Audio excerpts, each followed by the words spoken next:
শ্রবণে মুক্তি ইউটিউব চ্যানেলে আপনাকে স্বাগতম। श्रीमद् भागवत महापुराण के श्लोक है। एतान निर्विद्यमानम इच्छताम अकुत भयम योगी निर्वणितम हरिनामानुकीर्तनम।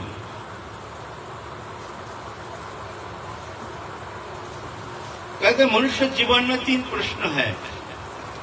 सब मनुष्य के लिए ही ये 3 प्रश्न है। जो बहिर्मुख नितांत भोगवृत्ति, जो कि भगवत संबंधी कोई आग्रह है नहीं, पशु पक्षी जैसे जीवन व्यतीत करते हैं, इंद्रिय भोगवृत्ति चरितार्थ करना ही उनके जीवन का एकमात्र उद्देश्य, कर्म चेष्टा के उद्देश्य, ऐसे लोगों के लिए नहीं। ये कथा जो संसार में जो चाहते हैं हम भी संसार चक्र से मुक्त हो जाएं, ऐसे मनुष्य के लिए 3 प्रश्न। एतान निर्विद्यमानम, 1 नंबर प्रश्न। दूसरा प्रश्न है इच्छताम,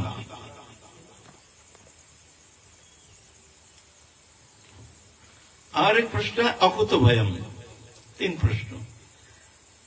इच्छताम, सब मनुष्य मात्र इच्छा है, मन में इच्छा रहती है। जब तक शरीर है, शरीर संबंधी जब वस्तु पदार्थ के प्रति हमारी आसक्ति है, तब तक जाके इच्छा रहेगी। जब तक मनुष्य का जड़ चेतन ग्रंथि रहेगी, तब तक जाकर के उस इच्छा से मुक्ति होना संभव नहीं। 2 इच्छा, एक लौकिक इच्छा है, परलौकिक इच्छा। लौकिक इच्छा है, इस संसार में हमको स्त्री पुत्र कुटुंब परिवार पालन पोषण कर रहे हैं, उनके लिए हमको रुपया चाहिए, धन दौलत चाहिए, सुख समृद्धि चाहिए, घर मकान दुकान चाहिए, शिक्षा चाहिए, इत्यादि ये चाहिए। जब तक शरीर है तो शरीर संबंधी वस्तु पदार्थ के प्रति किंचित मात्र इच्छा तो रहेगी ही।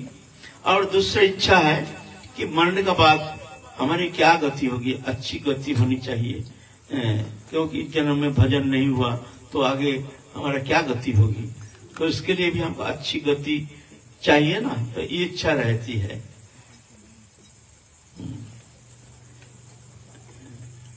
और एक प्रश्न है निर्विद्यमानम। निर्वेद माने अनासक्ति। हम चाहते हैं संसार से मुक्त हो जाएं। संसार से मुक्ति माने क्या है? मुक्ति माने स्त्री पुत्र कुटुंब परिवार धन जन वित्त वैभव इत्यादि से मुक्ति नहीं, ये कोई मुक्ति नहीं है। मुक्ति माने हमारे जो भोग वासना लेकर के संसार चक्र में जो बद्ध होकर के हम शरीर धर्मी बन करके संसार चक्र में घूम रहे हैं, जब तक हमारे इस दृश्यमान वस्तु पदार्थ के प्रति अनासक्ति नहीं आएगी, तब तक जाके भगवत चरण में हमारी मति होना या रति होना संभव नहीं है। अनासक्ति, निर्वेद, ये निर्वेद अवस्था चाहिए, माने अनासक्ति। निर्वेद माने अनासक्ति। हमारे संसार के प्रति अनासक्ति कैसे हो सकती है? हम चाहते हैं, हम जानते हैं संसार अनित्य है, सुख शून्य है, ये रहेगा नहीं, ये आगंतुक है, ये दृश्यमान मातृ जठर में शरीर शुरुआत, श्मशान में परिसमाप्ति, ये शरीर भी नश्वर है, ये भी जाएगा। तो इससे वैराग्य अनासक्ति कैसे हो सकती है? हम जानते हैं जो अनासक्ति बिना भगवत प्राप्ति होना संभव नहीं है, लेकिन होता नहीं है। बहुत चेष्टा करके भी कोशिश करते हैं, मन को बहुत तरह से समझाते हैं, लेकिन मन किसी अवस्था में समझने के लिए तैयार नहीं है। एक अदृश्य शक्ति कैसे हमको मोहित करके, जैसे भोग इच्छा लेकर के संसार के प्रति हमको आकर्षित करता है। मैं चाहता हूं जो मैं इससे हमारे मन निवृत्त हो जाए पूर्ण रूप से, लेकिन संभव नहीं है। तो ये वैराग, इसके लिए मैं क्या करूं, किस तरह से, कौन सा अवस्था, कौन सा पंथा अवलंबन करके हम ये भोग स्पृहा से संसार के प्रति अनासक्त हो सकते हैं। और इच्छा, लौकिक इच्छा, परलौकिक इच्छा भी है। मरने के बाद हमको कुछ अच्छा गति होनी चाहिए आत्मा का। ये 2 इच्छा। और एक इच्छा है अकुतो भयम। सब जीव भयग्रस्त है। त्रिताप दुख, आध्यात्मिक, अधिभौतिक, अधिदैविक, त्रिताप दुख से ताड़ित है समस्त जीव जगत, प्राणी जगत। आध्यात्मिक शरीर संबंधी आदि व्याधि उपाधि नाना प्रकार शरीर हमको कष्ट देता है। जब तक शरीर में निवास करते हैं किसी न किसी तरह से शरीर हमको कष्ट देता है। अभी नहीं देता है तो आगे देगा, वृद्धावस्था में देगा, कष्ट देगा ही। कभी कोई एक्सीडेंट हो गया, कुछ व्याधिग्रस्त हो गया, कुछ हो गया, ये दुखी करता ही रहता है। आध्यात्मिक दुख आदि भौतिक जीवों के द्वारा हम कष्ट पाते हैं। कभी तो कुत्ता खा लिया, तो कोई गाय भैंस ने मार दिया, कभी ने सांप ने डस लिया, या नाना प्रकार जीवों से भी हम दुख प्राप्त होते हैं। आदि भौतिक दुख और आदि दैविक, कभी अतिवृष्टि, कभी अनावृष्टि, कभी भूस्खलन, ये सब नाना प्रकार प्राकृतिक दुर्योग, प्राकृतिक विपर्यय के कारण हम दुखी होते हैं। आध्यात्मिक आदि भौतिक आदि दैविक के दुख। तत्सहित मृत्यु एक दुख, सब मृत्यु से भयग्रस्त। कभी कोई समझो कोई भयानक आवाज हो गया, हम चमक गए हैं। चमक क्यों गए हैं? किस लिए तुम चमक गए हो? ये अनादिकाल से जन्म लेता है, मरता है, जन्म लेता है, मरता है, उसके भीतर सुप्त संस्कार रह गया है। उस समय भयभीत हो, आत्मा जीवात्मा उस समय भयभीत हो, हमारा मृत्यु न हो जाए। वो शायद काल आ गया, कहीं चलते चलते कुछ आवाज हो गया, चमक गया, मैंने आत्मा चमक जाता है। भयानक भयग्रस्त मृत्यु यंत्रणा और तुम्हारा मातृ जठर यंत्रणा। मातृ जठर यंत्रणा तो इसका तो कोई बराबर दुख है ही नहीं, ना भूत ना भविष्य थी। एक मांस पिंड मातृ जठर में जड़ाई के अंदर मस्तक नीचे ऊपर पाम रहता है, और ऐसे पिंड जैसे एक अंडाकृति अवस्था में रहता है एकदम। उसमें उसका टेंडेंसी रहता है पेशन करने का, जगह तो वहां है नहीं। शरीर जितना बड़ा होता है उसके ऊपर ही उसका टेंडेंसी हर समय उसको पेशन करने का, तो वो जगह तो है नहीं, जगह बनता है शरीर के बल पर, वो जगह बनता है। तो क्या होता है, वो जो जरायु का टेंडेंसी रहता है दबाने का, तो कहाँ तक दबाएगा है मांसपिंड, और दबाते दबाते ऐसे स्थिति में आ जाती है जब माथा और पाम जो जरायु में रहता है ना, तो इतना पेशन होता है, माने पलक पलक में मृत्यु यंत्रणा। मृत्यु तो एक बार होता है ना, वो पलक पलक में मृत्यु यंत्रणा, चिंता भी नहीं कर पाते, इतना कष्ट होता। ऐसा पड़ा रहेगा 10 महीने, चिंता करो, एक पलक चिंता करो ना, एक पलक चिंता करो। जो ऐसे हम 10 में पड़े हैं, माथा नीचे ऊपर पांव ऐसे पिंड अंडाकृति इस तरह से पड़े हैं, और पेशन हो रहा हमको, चाप रहा है। उस समय झटका मार के चमक चमक जाता है भ्रूण, उसको शक्ति है नहीं। मांसपिंड हड्डी बड्डी तो नरम मांसपिंड शरीर है, ताकत है नहीं, है ना। ऐसे कष्ट और हम किस सुख लेकर के यहाँ अभी पड़े हैं, थोड़ा सा चिंता नहीं, इसी में हम रम रहे हैं, इसी में हम सुख लेते हैं। शुद्र सुख अनित्य सुख जो था नहीं, एक आगंतुक एक माया है, देखने में सॉफ्टवर्क, देखने में लगता है सुख, सुख तो यह है नहीं। भगवान कहते हैं अनित्यम सुखम लोक में मंग प्राप्त भजस्व। ओरिजिनल संसार अनित्य है, सुख शून्य है। अगर सुख पाना चाहते हो तो मेरा भजन करो। लेकिन फिर भी देखो ऐसे विस्मृति माया से ऐसे रम गए हैं हम, जो कि इससे मुक्त होने के लिए हमारे अंदर कोई प्रचेष्टा नहीं, कोई इच्छा नहीं। तो कहते अकुतो भयम, ये भय से मुक्त होने के लिए हमको क्या करना चाहिए? ये 3 प्रश्न। एक तो अनासक्त होने के लिए, अनासक्ति बिना भजन होगा नहीं। जब तक संसार में आसक्ति, विवश होगा मन हमारा संसार की तरफ खींच लेगा, भगवान की तरफ मन जाएगा ही नहीं। अनासक्ति होना जरूरी है। इच्छा, लौकिक इच्छा ही भी चाहिए हमारे, इससे कुछ कुटुंब परिवार बाल बच्चा है, इसका पालन पोषण आदि, इसके लिए धन चाहिए, मकान चाहिए, दुकान चाहिए, सब चाहिए। ये इच्छा, मरने के बाद फिर हमारी गति क्या होगी? अच्छा गति होना चाहिए, इच्छा। और अकुतो भय, भय मुक्त होने के लिए हम क्या करना चाहिए? 3 प्रश्न, बहुत बड़ा प्रश्न। निर्वेद अनासक्त होने के लिए, संसार से अनासक्त होने के लिए हमको कौन सा उपाय अवलंबन करना चाहिए? इच्छा पूर्ति के लिए हमको कौन सा उपाय अवलंबन करना चाहिए? अरे भय मुक्त होने के लिए हमको क्या करना चाहिए? ये प्रश्न कर रहे श्रीमद् भागवत महापुराण। तो श्रीमद् भागवत महापुराण इसका समाधान करते हैं। बोलते इसके लिए तुमको चिंता करने का कोई आवश्यकता है नहीं, कोई चिंता करने की आवश्यकता है नहीं। ये निर्णितम, ये निर्णय हो चुका है, ये पृष्ठ का निरूपण हो चुका है भागवत में।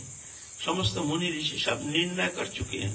योगी निपुण निर्णितम, योगी माने हमारे जो अनुभवी, जो हमारे भगवत पथ प्रदर्शक जो है, ये निर्णय कर चुके हैं।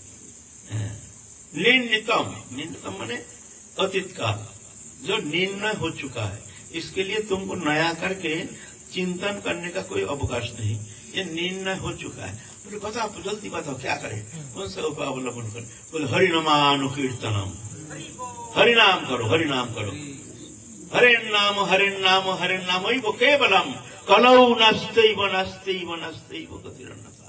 कलियुग में केवल हरिनाम, केवल हरिनाम, केवल हरिनाम, हरिनाम बिना दूसरा कोई गति है नहीं, है नहीं, है नहीं। नाम हरिनाम, उठिते बसिते खाइते शुइते जथा तथा नाम लय, देश काल नियम नहीं सर्व सिद्धि है। उठते बैठते सरल साधना, साधना सरल, उठते बैठते खाते सोते जहां तहां जैसे तैसे, मुंह बंद नहीं होना चाहिए, मुंह में हंस में नाम रटते रहो और काम करते रहो। अपने इष्ट नाम जो मार्ग प्राप्त किए हैं, अपने जो गुरु प्रदर्शित जो मार्ग हैं, गुरुदेव जो तुमको नाम प्रदान किए हैं, वही नाम को तुम आश्रय करो। ये नहीं जैसे जिस नाम में तुम्हारी रुचि हो, गुरु ने तुमको जो निर्देश किए हैं तदनुसार तुमने उस नाम को ही अपने जीवन के एकमात्र अवलंबन जान करके कायम मन वचन से तुम दृढ़ता के साथ वो नाम साधन करने में लग जाओ। बोलते हैं ये सबसे सरल साधना, और कोई साधना कलियुग में इतना जल्दी भगवत प्राप्ति, भगवत सामुख को प्राप्त करने में समर्थ है नहीं। इसीलिए हरिनाम हरिनाम हरिनाम सब नाम करते रहिए। लेकिन एक बात है, সেই নাম যদি লয় বহুবার তবু যদি নয় প্রেম নয় অশ্রুধার, তবে জানি তাহাতে अपराध प्रचुर, कृष्ण नाम विष तय न है अंकुर। बोलते हैं वो तो ठीक है, लेकिन वो नाम निरपराध से होना चाहिए। अपराध होने से नाम फल प्रदान नहीं करते हैं, समय लग जाता है बहुत। अपराध माने एक है नामापराध, एक है धामापराध। नामापराध माने साधु संत आदि के प्रति अनादर बुद्धि, गुरु के प्रति अनादर बुद्धि, गुरु में अनादर, अश्रद्धा, गुरु बात आदेश पालन ना करना, और भगवान शिव के साथ भेद मनन नहीं करना चाहिए, अभेद है ऐसे मानना चाहिए। और हरि नाम में अरुचि माने हरि नाम के प्रति हीन भावना नहीं होना चाहिए। जो ये नाम ये ऐसे ही नाम है, इसमें कुछ होता नहीं है, ऐसे नहीं। नाम के प्रति परम श्रद्धा, और अश्रद्धालु को नाम उपदेश करना, और नाम के बल पर पापाचरण करना। नाम हम तो नाम करते हैं, तो पाप करने से क्या होता है, थोड़ा ज्यादा नाम कर लेंगे, ऐसे जो भावना है ये और एक अपराध संगठित होता है। ऐसा नहीं सोचना चाहिए। नाम के बल पर पाप कर्म करने का जो प्रवणता, यह और एक अपराध, नाम अपराध। ये और धाम अपराध, ब्रज भूमि है, भगवान की नित्य लीला विहार भूमि, यहाँ जो भी है सब भगवत जन है। ये इनके प्रति अनादर बुद्धि अगर हो जाए, इनके प्रति हीन भावना आ जाए, या वृंदावन के जो वृक्ष लता ये सब चिन्मय दिव्य है, ये सब साधारण नहीं है, ये बहुत प्रमाणित है। ऐसा नहीं हम कह रहे हैं, ये प्रमाणित है। अभी समय नहीं तो आपको बहुत सारे हम प्रमाण देते। तो ये वृक्ष लता आदि अकारण छेदन करना, काटना, ब्रजवासी के प्रति अश्रद्धा, यहाँ जो है सब प्रभु के जन है, किसी के प्रति अश्रद्धा नहीं, किसी के प्रति अवमानना नहीं, अनादर बुद्धि नहीं। हिंसा तो बहुत दूर की बात है, हिंसा तो बहुत दूर की बात है। हिंसा जहाँ है वहां तो भक्ति नहीं, जहाँ भक्ति है वहां हिंसा नहीं, कोई तालमेल नहीं है। हिंसा वर्जित, किसी के प्रति हीन भावना। मनुष्यतानि भूतानि प्रणमेत बहुमानयन ईश्वर जीवकलय प्रविष्ट भगवान थी। मन के द्वारा एतानि भूतानि प्रणमेत, समस्त जीव जगत जो है सब भगवत जन है, सब भगवान का अंश है सब में, और सब में प्रभु है, और सब प्रभु का ही है, प्रभु का ही सत्ता है। कि भगवत सत्ता छोड़ के और कोई सत्ता तत्व है नहीं। हम दिख रहे हैं ये मनुष्य है, खराब है, अच्छा है, ये फिगर है, लेकिन ऐसा नहीं है, ये सभी भगवत सत्ता है। मत्ता परतरंग नन्यत् किंचिदस्ति धनंजय मयि सर्वमिदं प्रत्यं सूत्रे मणिगणैव अहं सर्वस्य प्रभव मत्त सर्वं प्रवर्तते इति मत्ता भजन्ते मांग बोधा भाव समन्विता। ये तो भगवान के एक लीला रचना करके, सृष्टि रचना करके खेल रहे हैं। तो इसलिए किसी के प्रति तुम्हारा पसंद ना हो, दूर रहो, लेकिन खबरदार किसी के प्रति हीन भावना, किसी के प्रति ईर्षा देश रखना नहीं। कभी भगवत प्राप्ति तो बहुत दूर की बात है, संसार चक्र से मुक्त होना ही बहुत कठिन हो जाएगा। वो तो संसार चक्र से मुक्त नहीं हो पाओगे। भगवत भक्ति प्रेम तो बहुत दूर की बात है। मोर दासेर प्रति जार किंचित देश रहे वैष्णव भइलो से अमर नहे। मोर दासेर प्रति जार किंचित देश रहे वैष्णव भइलो से, क्या शब्द, मोर दासेर प्रति जार किंचित देश रहे वैष्णव भइलो से मोर प्रिय नहीं। कहते हैं कोई वैष्णव के प्रति, वैष्णव किसको कहते हैं, जो भगवत भजन में लग गए हैं, उसके अंदर बहुत सारे दोष है, बहुत कुछ है, काम क्रोध आदि है, तो ये देखने का अधिकार तुम्हारा है नहीं।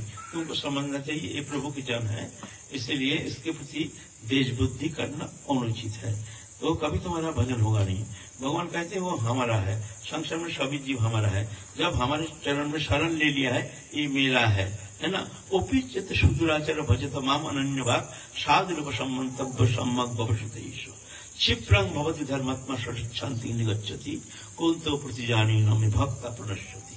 अति दुराचारी व्यक्ति भी मेरे शरण में आता है, तुम उसको दुराचारी नहीं समझना, तुम उसको साधु समझना, क्यों मेरी कृपा से बहुत जल्दी संसार से मुक्त हो जाता है। जो मेरे शरण में आया है, मैं कभी किसी अवस्था में उसको छोड़ता नहीं हूँ, मैं उसको नष्ट होने नहीं देता हूँ।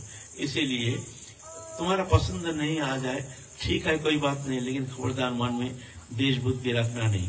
इस तरह से अगर हरि नाम लेते हैं तो हरि नाम अवश्य उनको कृपा करेंगे।